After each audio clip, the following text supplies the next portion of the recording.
not directed at anybody. I'm going to give it to the whole panel here.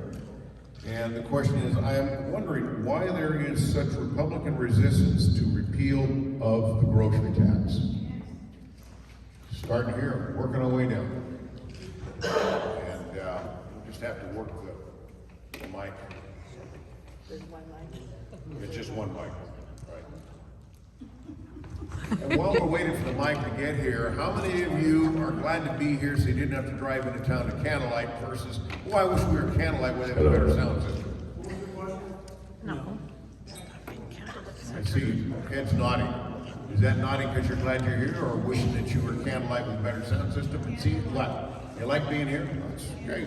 The question was, repeating it, I'm wondering why there is such Republican resistance to repeal of the grocery tax. So this has been an issue that predates me being there. I think it was repealed in 15 or 16 twice, and it was vetoed. There are two ways, again, to borrow a phrase, I'm an equal opportunity tax reduction person. I mean, if we can do that. There are two ways that the state has been approaching this, and that's the grocery tax credit, I'm sure you're all aware, which offsets probably not enough with inflation, which is why there was a bill being put forth to increase that. But there's a grocery tax credit way, which would reduce or offset the taxes paid on groceries by Idaho citizens. Or there is a flat repeal of the grocery, which would end up being a food tax, because it would probably use a SNAP description and not completely repeal the tax on plates and paper towels and detergent and stuff like that. So there's been two things going on in Boise for I don't know how long, or at the state. And so I don't have a problem doing either. I want tax relief for our folks. There are benefits of one, there's benefits of the other, and that's a personal decision that, you know, whether you like it or not. So I would like to do either increase the credit or reduce taxes on groceries. There are benefits of both sides, but I think that's what's happening. You're having a discussion on the best way to give Idahoans tax relief, and people have their different opinions of it. That's the simple answer on that. Thank you. I'm Mary Souza, and I'm in the Senate, and I am on the Senate Tax Committee. There will not be a property tax bill this year. It's going to go to a committee situation so that we can make sure, Sheriff, that we can make sure that the counties and cities are involved to the maximum amount in how the property tax changes happen. However, in the realm of taxes, Jim is actually very right. There are two schools of thought in the Capitol building. I'm okay with either one. I voted to repeal the grocery tax 2 different times already, but it was at those periods of time when the governor at the time vetoed them. So we are not against the grocery tax repeal, but there are different schools of thought about what's the most beneficial way to get the most for the citizens out of it and not give a decrease in tax advantage to tourists that are coming through or to people that do not pay Idaho taxes. There are agricultural workers and other people that are in the state that don't pay taxes. So if we give the grocery tax repeal, one school of thought says that will advantage people who don't pay any tax at all to begin with. And then they will get their groceries without taxes as well. So that school of thought thinks that the way to be the most responsible to the citizens is to give an increased grocery tax credit. It's already 120 for over 65 and 100 for everybody else per person. That's not per family, that's per person. And the idea of being proposed is to increase that by an additional $65. So that's a huge jump, and it would cover. I think they said a family of 4 would have to spend $4,000,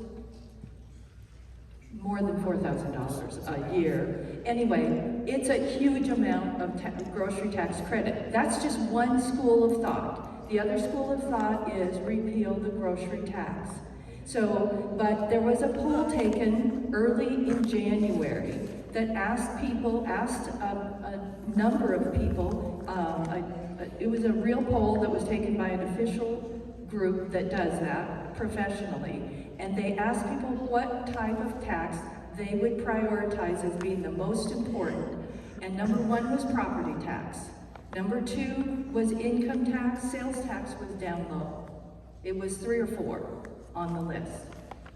So I'm just saying, yes, it has been talked about a lot in certain circles, but it does not mean Republicans are against it. I think what you're hearing is that we're just trying to listen to what the polls say, and we're trying to listen to the different schools of thought and see what's the best advantage for the people. So you're not listening to people. So they've covered 2 things pretty well. So the 3 things that I hear from folks who don't want to do it are that it's a tax break for non-residents, which has already been covered, and that the tax rebates do more for folks than they seem to already realize. The other thing that I hear a lot from people who aren't in favor of grocery tax repeals, they say there's confusion amongst the public about how much of a difference it's going to make in their life. And the argument is that the problem is not that you pay $6 in tax on a $100 grocery bill. The problem is that you're paying $100 for 2 gallons of milk, 3 dozen eggs, a couple boxes of cereal, and a loaf of bread. You're still going to be paying $100 for something that is really the fault of our federal government, just sending out free money every place, the natural byproduct of inflation. Okay, sorry. The natural byproduct being inflation. So that's why, those are the 3 things that I hear in answer to the response. And as Representative Addis said, put it in front of me, I'll vote for it. Because there's enough people that seem to want it. But there's a lot of, the question was where the resistance is coming from and what they're saying. And so that's what I'm hearing from the people who are resisting it. There really isn't anything I can add to that, other than the concern about inflation. We get to recognize that the federal debt has gone up 50% in the last 5 years, and it's doubled in the last 11 years.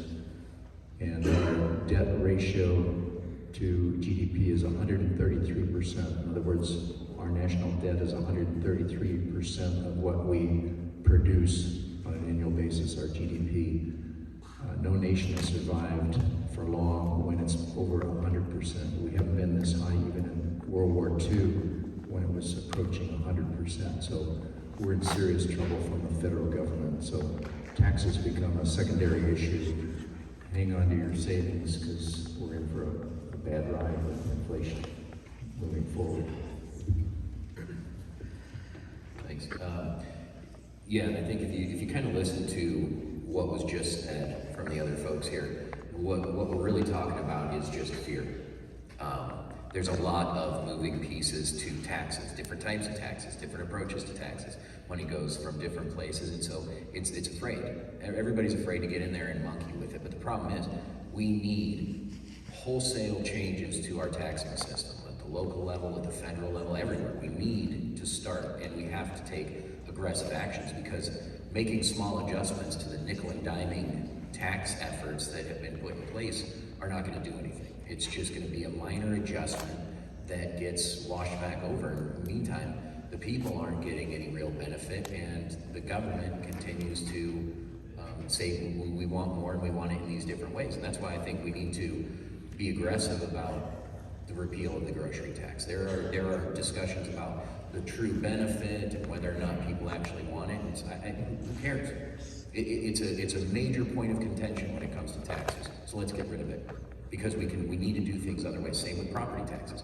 The way property tax has been structured, it's gotten too complicated, too onerous, and way too punitive on people who are homeowners in this area. We got to get rid of it. We have to figure out different ways to do it. We have to use large adjustments to get this job done, or it's never gonna get done at all. It's just they're gonna continue to find new ways to kind of put a little bit of a thing here and then try to convince everyone, well, you don't want that off because that's a small change. It's like, you're right, we don't want that off. We want all of this off, and we need to redo something completely different. And so that's one of the things that some of us are working hard towards, and we'll continue doing that. But I think that's a consistent theme that you can hear through each of the kind of slightly varied statements that you heard from everyone else. Yeah, so touching on both what Tony said and what Peter said here, it's a balance between what the state needs and what the taxpayer burden can be. And whatever excuse you want to use, the question is the state going to get more money, or are the taxpayers going to get less burden? It's great. We're hearing that the county blames the legislature, and the legislature blames Washington, and Washington blames leadership, and we need to stop somewhere and begin to work.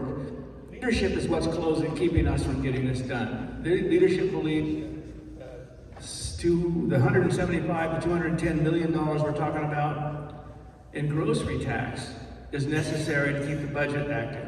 Leadership says that property tax is much more important to all of you than sales tax on groceries. And if we can give you property tax relief, it'll be okay to raise your sales tax a couple of percent to 8 cents. This was the idea that they were kicking around before IACI jumped in and said no, and they decided there was too much resistance and it was too complex. At some point, we got to cut spending.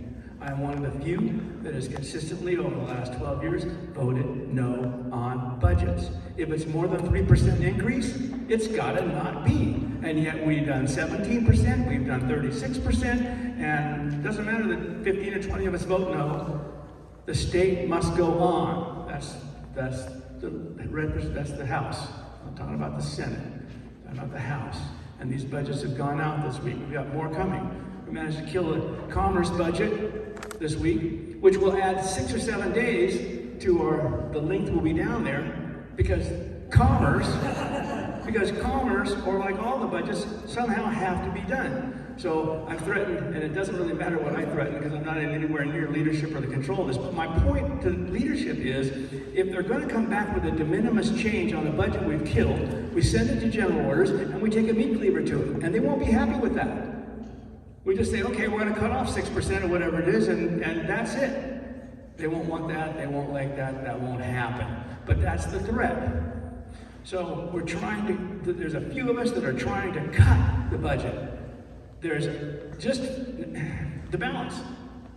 So there's a 3% offset in all of the government employees, in addition to the 3% CEC increase to all the government employees, in addition to a $1.50 increase to everyone. It averages about 7% increase. Now, in the inflation we're talking about, isn't it reasonable that the state employees have enough money to pay their bills? Same thing as everybody else. But that's the taxpayer burden. That's part of the balancing.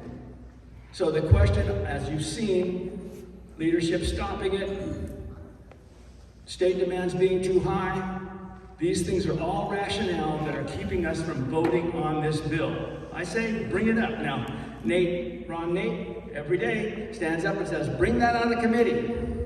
And every day, the House says, nope.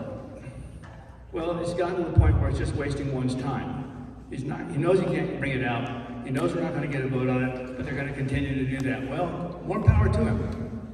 He's issue-oriented, but it's not going to happen. What he